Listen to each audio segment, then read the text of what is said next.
Hello everybody, the Lawn Gnome is here.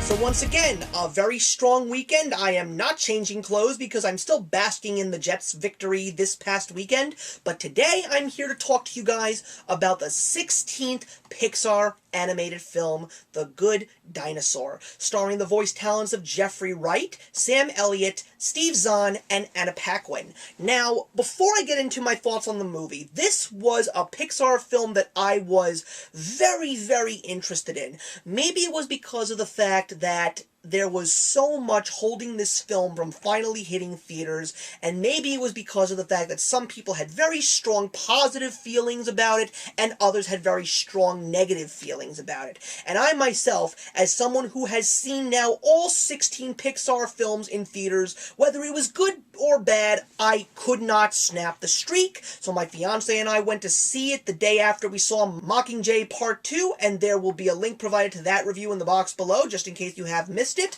And I will say this, guys, it's not the best Pixar movie I've ever seen, but it is definitely one of the better Pixar films I have ever seen. For some strange reason, I had a feeling that this was going to be a Land Before Time knockoff, just because of the fact that it has talking dinosaurs. And the plot itself is something that has been used in so many family-oriented films for at least 30 to 40 years, maybe more. There was so much of this movie that I did not expect. I did not expect the characters to be as lovable as I thought they would be.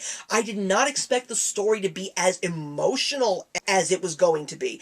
And I did not expect to get a WALL-E vibe off of this movie, because this movie was very much based around visuals. Let's talk about those visuals. The animation was breathtaking. The best animation I've ever seen in a Pixar film. The backgrounds looked like actual video recordings of Frontierland, wherever it may have been in the world. I'm expecting they shot a lot of live-action sequences in America, if that is exactly what they did, and just animated CGI characters into these backgrounds. They were absolutely beautiful. I also loved how the characters related to one another through eye contact and through body language. Arlo is the dinosaur that speaks, and of course, if you haven't heard about what this movie is about, it takes place in a world where the dinosaurs did not die because the meteor never hit Earth. So the dinosaurs have evolved into beings that speak, beings that are actually working off the land, and there is also man in this world, but man is still going along with the evolutionary process, so they are still one step below the dinosaurs. And of course the movie revolves around this dinosaur Arlo and this little cave boy that he finds named Spot, and Spot does not speak. He's like a dog. And the relationship that Arlo and Spot have is just something so incredible to watch.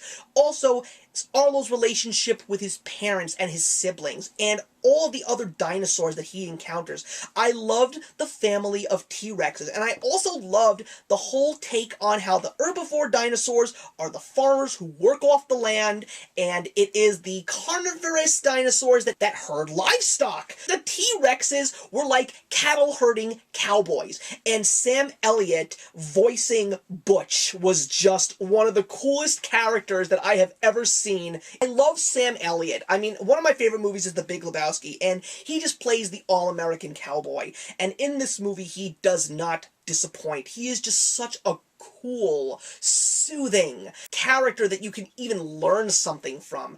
And the whole story of Arlo conquering his fears to get reunited with his family is just such an amazing adventure to watch. Not necessarily listen to, but through the mixture of the CGI, the mixture of the backgrounds, and of course a beautiful score from Jeff Dana. I was just enthralled by this film. I absolutely came in with low expectations and got a winner. It is definitely one of the better Pixar films. I actually think I may find it better than Inside Out.